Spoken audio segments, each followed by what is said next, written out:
صفحے کے شروع سے لائن نمبر 1، سورۃ النساء کی آیت نمبر 121۔ اعوذ باللہ من الشیطان الرجیم، بسم اللہ الرحمن الرحیم۔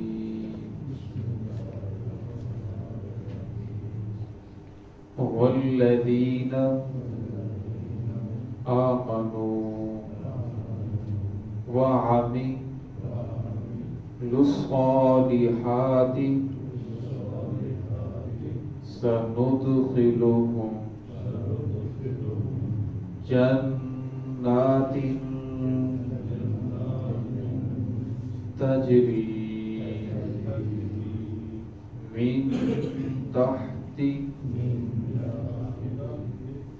الأنهار خالدین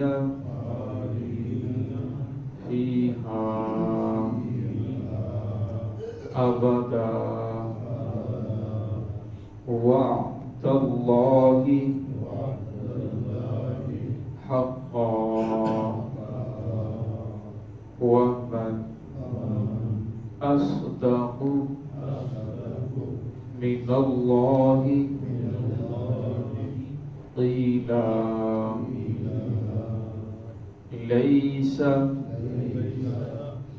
بأمانیکم ولا أماني أهل الكتاب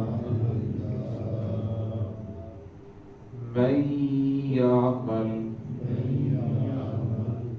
سوءا يجز به ولا يجد له من دون الله وليا ولا نصيرا۔ سمعت بسم الله الرحمن الرحيم۔ والذين آمنوا وعملوا الصالحات سندخلهم جنات تجري من تحتها الأنهار خالدين فيها أبدا وعد الله حقا ومن أصدق من الله قيلا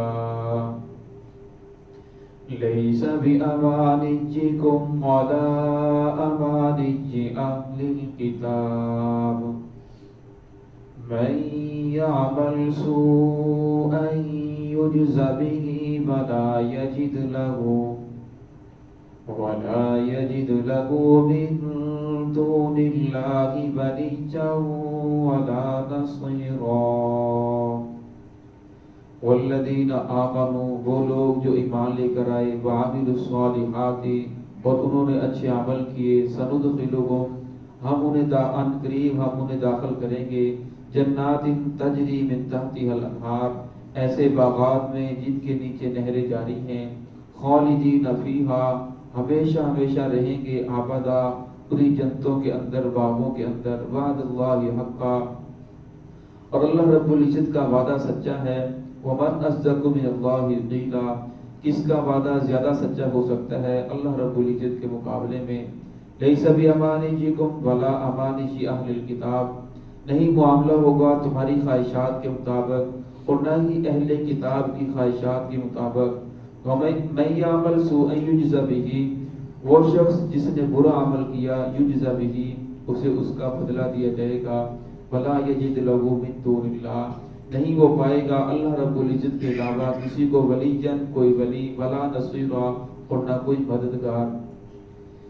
گزشتہ آیات کے اندر اللہ رب العزت نے शैतान और उनकी पैरवी करने वालों का तज़किरा फरमाया था। इस आयत के अंदर अल्लाह रब्बुल इज़्ज़त ने मोहम्मद रसूलुल्लाह सल्लल्लाहु की पैरवी करने वालों का तज़किरा फरमाया। वल्लज़ीना आमनू, फरमाया वो लोग जो ईमान लेकर आए। कुरान पाक में अव्वल से आखिर जहाँ भी आप देखेंगे ईमान का तज़किरा जहाँ भी आएगा, साथ ये शर्त लगी होगी वआमिलुस सालिहात, ईमान के साथ वआमिलुस सालिहात की कैद लगी होगी। यानी ईमान के साथ अमल साले भी जरूरी है कि जो लोग ईमान लेकर आए फिर उन्होंने अच्छे अमल भी किए। अच्छा अमल क्या है? ईमान किस चीज का नाम है? ईमान नाम है मुहम्मदुर रसूलुल्लाह सल्लल्लाहु अलैहि वसल्लम की गुलामी इख्तियार करने का, आका सल्लल्लाहु अलैहि वसल्लम की सीरत के ऊपर चलने का। फरमाया जो शख्स भी रसूलुल्लाह सल्लल्लाहु अलैहि वसल्लम की सच्चे दिल से गुलामी इख्तियार कर लेगा, फरमाया उसका ईमान कामिल हो जाएगा। फरमाया एक शख्स है जो रसूलुल्लाह सल्लल्लाहु अलैहि वसल्लम की गुलामी इख्तियार नहीं करता, ईमान का दावा तो करता है मैं मोमिन हूँ, मैं मुसलमान हूँ, लेकिन रसूलुल्लाह सल्लल्लाहु अलैहि वसल्लम की गुलामी इख्तियार नहीं करता, आका सल्लल्लाहु अलैहि वसल्लम की सीरत के ऊपर चलने को वो तैयार नहीं है, फरमाया ऐसे शख्स का ईमान कामिल नहीं है। हाँ, एक शख्स है जो रसूलुल्लाह सल्लल्लाहु अलैहि वसल्लम की गुलामी इख्तियार करने की कोशिश कर रहा है, आका की सीरत के ऊपर चलने की पूरी कोशिश करता है, लेकिन फिर भी दरमियान में उसको गुनाह हो जाता है, दरमियान में कोई खता हो जाती है, तो अल्लाह रब्बुल फरमाते हैं मैं बड़ा गफूर रहीम हूँ, बख्शने वाला हूँ, जो कोशिश करता है मैं उसे भी अजर अता फरमाऊंगा। कुरान पाक की आयत है ला युकल्लिफुल्लाहु नफ्सन इल्ला वुसअहा, मैंने इंसान को ऐसी किसी चीज का मुकल्लफ नहीं बनाया जिसकी वो ताकत नहीं रखता, ऐसा बोझ इसके ऊपर नहीं डाला जो वो उठा नहीं सकता। एक इंसान है वो खड़ा होकर नमाज नहीं पढ़ता और नमाज के अंदर क़याम फर्ज है, कोई इंसान जानबूझकर खड़ा नहीं होता, वो फर्ज को छोड़ रहा है। पर मैं अगर इंसान जो क़याम जो फर्ज छूट जाए तो नमाज नहीं होती, लेकिन पर मैं एक आदमी बीमार है, उसे कोई बीमारी है, वो खड़ा नहीं हो सकता, तो उसके लिए क़याम खत्म हो जाएगा, वो बैठकर नमाज पढ़ ले। अब मैं बैठ भी नहीं सकता तो फरमाया अल्लाह ने उसे और इजाजत दी को लेट कर पढ़ ले, इशारे के साथ पढ़ ले। तो फरमाया इसी तरह इंसान अगर कोशिश करता है रसूलुल्लाह सल्लल्लाहु अलैहि वसल्लम की गुलामी इख्तियार करने की, फिर भी उससे खता हो जाती है, तो अल्लाह बड़े बख्शने वाले हैं, अल्लाह गफूर रहीम है। लेकिन एक इंसान रसूलुल्लाह सल्लल्लाहु अलैहि वसल्लम की गुलामी इख्तियार ही नहीं करता, बल्कि वो शैतान के पीछे चल रहा है, उसकी पैरवी कर रहा है, फिर ऐसे शख्स से पूछ होगी। तो अल्लाह रब्बुल ने फरमाया कि जो लोग ईमान लेकर आए और ईमान के साथ साथ मोहम्मद रसूलुल्लाह सल्लल्लाहु अलैहि वसल्लम की गुलामी को भी इख्तियार कर ले, वामिलुस सालिहात यानी अच्छे अमल भी करें, सनुदखिलुहुम जन्नातिन तजरी मिन तहतिहल अनहार, फरमाया हम उन्हें दाखिल करेंगे ऐसे बागों में जिनके नीचे नहरें जारी हैं। नीचे जारी होने जिनके नीचे पानी जारी होने का मतलब ये है कि दुनिया के अंदर इंसान बाग वहां लगाता है जहां पानी हो, फरमाया जन्नत के अंदर इंसान जहां बाग लगाना चाहेगा पानी वहां पहुंच जाएगा, पानी इसके ताबे होगा, जहां ये बाग लगाना चाहे फरमाया पानी वहीं पहुंच जाएगा। खालिदीन फीहा, फरमाया हमेशा हमेशा उसके अंदर रहेगा, ये नहीं होगा कि जन्नत के अंदर दाखिल हुआ कोई गलती होगी तो बाहर निकाल दिया जाए, फरमाया ऐसी बात नहीं। फरमाया जो आदमी को जिसको अल्लाह ने मतलब जन्नत के अंदर दाखिल कर दिया फिर बाहर निकलना नहीं होगा, बल्कि हमेशा हमेशा की नेमतों के अंदर वो रहेगा। वअदुल्लाहि हक्का, फरमाया अल्लाह का वादा सच्चा है। रसूलुल्लाह सल्लल्लाहु अलैहि वसल्लम की गुलामी इख्तियार करके देखो, जन्नत तुम्हारी खातिर है, जन्नत को मैंने तुम्हारे लिए सजाया है। जब तो रसूलुल्लाह सल्लल्लाहु अलैहि वसल्लम की गुलामी इख्तियार करोगे फरमाया फिर मेरा हर वादा तुम्हारे साथ होगा, जो मैंने वादा किया है उसे पूरा करूंगा। वमन अस्दक़ु मिनल्लाहि क़ीला, फरमाया अल्लाह और उसके रसूल से के अलावा किस और का वादा सच्चा हो सकता है? सबसे ज्यादा सच्चा अल्लाह और उसके रसूल का है। अल्लाह उसके रसूल के मुकाबले में किसका वादा सच्चा हो सकता है? अल्लाह तुम्हारे साथ वादा कर रहा है, अल्लाह के रसूल तुम्हारे साथ बार बार ये वादा कर रही हैं कि अगर तुम मेरी सीरत को कबूल कर लोगे तो फरमाया फिर तुम्हारे लिए हमेशा हमेशा की नेमतें हैं। ये दुनिया की जिंदगी 60-70 साल जिंदगी फरमाया ये खत्म हो जाएगी, और फिर आखिरत की हमेशा हमेशा की जिंदगी, हमेशा हमेशा की नेमतें, फरमाया फिर उसके साथ तुम्हारा वास्ता पड़ेगा।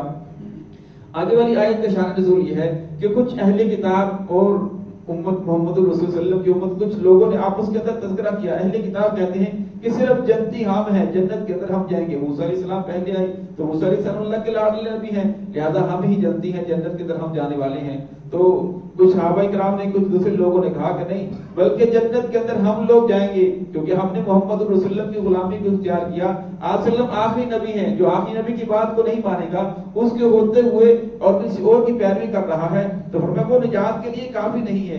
रसूलुल्लाह सल्लल्लाहु अलैहि वसल्लम खातमुन नबिय्यीन है। तो अल्लाह रब्बुल इज्जत ने कुरान पाक इस आयत के अंदर फरमाया लैसा बिअमानिकुम, मामला जो है तुम्हारी ख्वाहिशात के मुताबिक नहीं होगा, ولا امانی اہل الکتاب، اور نہ ہی معاملہ اہل کتاب کی خواہشات کے مطابق ہوگا کہ اہل کتاب یہ سمجھے کہ ہم ہی جنت کے اندر جائیں گے۔ قرآن پاک میں آتا ہے لن يدخل الجنت الا من كان هودا او نصارى، اہل کتاب جو ہے وہ کہتے ہیں، یعنی یہودی کہتے ہیں جنت کے اندر صرف یہودی جائیں گے، باقی سارے کے سارے جہنم کے اندر جائیں گے، اور عیسائی کہتے ہیں نہیں بلکہ جنت کے اندر صرف عیسائی جائیں گے، باقی سارے کے سارے جہنم کے اندر جائیں گے۔ یعنی ہر فرقے نے اپنے آپ کو جنت کے اندر داخل کرنے کا کوئی نہ کوئی اس نے بہانہ ڈھونڈ رکھا ہے۔ تو اللہ رب نے فرمایا کہ جنت تمہاری خواہشات کے مطابق نہیں ملے گی۔ وَمَن يَعْمَلْ سُوءًا يُجْزَ بِهِ، فرمایا جس شخص نے برا عمل کیا، سوء بِهِ، فرمایا اس آدمی کو یجزا بِهِ، اس کا بدلہ دیا جائے گا، اس آدمی کو اس کے ساتھ واسطہ پڑے گا۔ اب صحابہ کرام نے جس وقت یہ آیت سنی تو پریشان ہوئے، جن میں ابوبکر صدیق رضی اللہ تعالیٰ بھی تھے، جمع ہو کر رسول صلی اللہ علیہ وسلم کے پاس گئے، یا رسول اللہ اس آیت کا مطلب یہ ہے کہ ہم سے جو خطا ہوئی اس کے ساتھ ہمارا واسطہ پڑے گا، لہذا ہم میں سے کوئی بھی ایسا نہیں جس سے کوئی خطا نہ ہوئی ہو، گناہوں سے جو پاک ہے وہ تو انبیاء کرام ہیں، معصوم انبیاء کرام کی ذات ہے، لہذا ہم سے صغیرہ گناہ ہو جاتے ہیں، کوئی نہ کوئی گناہ بچتے ہوئے بھی ہو جاتا ہے، تو اس کا مطلب یہ ہے کہ ہمارا جہنم کے ساتھ واسطہ پڑے گا، ہمیں جہنم کے اندر جانا پڑے گا۔ رسول اللہ نے فرمایا اے ابوبکر کیا کبھی تجھے بخار ہوا ہے؟ فرمایا یا رسول اللہ بالکل۔ فرمایا کبھی تجھے بیماری آئی ہے، کبھی کوئی صدمہ پہنچا ہے، کبھی کوئی پریشانی آئی ہے؟ فرمایا یا رسول اللہ یہ تو آتی رہتی ہے۔ رسول اللہ نے فرمایا یہ تمہارے جو گناہ ہیں صغیرہ گناہ ہیں اس کی وجہ سے ختم ہو جاتے ہیں۔ فرمایا انسان سے کوئی برائی ہوتی ہے اس کے بعد اسے کوئی تکلیف پہنچ جائے، فرمایا یہ اللہ رب العزت کی طرف سے اس کے گناہ معاف ہو جاتے ہیں، اور فرمایا مومن کے ساتھ یہ معاملہ ہے، اگر اسے چونٹی بھی کاٹ دے اس سے بھی گناہ معاف ہو جاتے ہیں، پیسے گر گئے، جیب سے کوئی چیز گر گئی، اب صدمہ پہنچا ہے، پریشانی پہنچی ہے، فرمایا اس سے بھی اللہ گناہ معاف کر دیتے ہیں۔ بچوں کی وجہ سے کوئی بچہ کن ذہن ہے، اب باپ پریشان ہے، پڑ رہا ہے، فرمایا اس کی وجہ سے اللہ رب العزت اس کے گناہوں کو معاف کرتے ہیں، درجات کو بلند فرماتے ہیں۔ ولا یجد له من دون اللہ، فرمایا نہیں وہ پائے گا اللہ رب العزت کے ولی، کوئی ہمسر اللہ رب العزت کے علاوہ وہاں کوئی نہیں ہوگا، نہ کوئی مددگار اور نہ کوئی اس سے بچانے والا۔ فرمایا جس آدمی نے اللہ رب العزت کے علاوہ شیطان کی پیروی کی یا کسی اور کے پیچھے چلتا رہا، دنیا کے اندر اللہ اور اس کے رسول کی بات کو ٹھکرا دیا، فرمایا دنیا سے آخر ختم ہو جانے والی ہے، جب دنیا سے جائے گا، جب فرمایا آخرت سے اس کا واسطہ پڑے گا، فرمایا نہ اسے شیطان بچا سکے گا، نہ ہی دنیا کے فرمایا اس کے سیاستدان جن کے پیچھے چل کر یہ حرام حلال کی پہچان کو ختم کر رکھا تھا، فرمایا وہاں اسے کوئی بھی بچا نہیں سکے گا۔ دعا ہے اللہ رب العزت تمام مومنوں کو شیطان کی پیروی سے بچائے، صراط مستقیم پر چلنے کی توفیق عطا فرمائے۔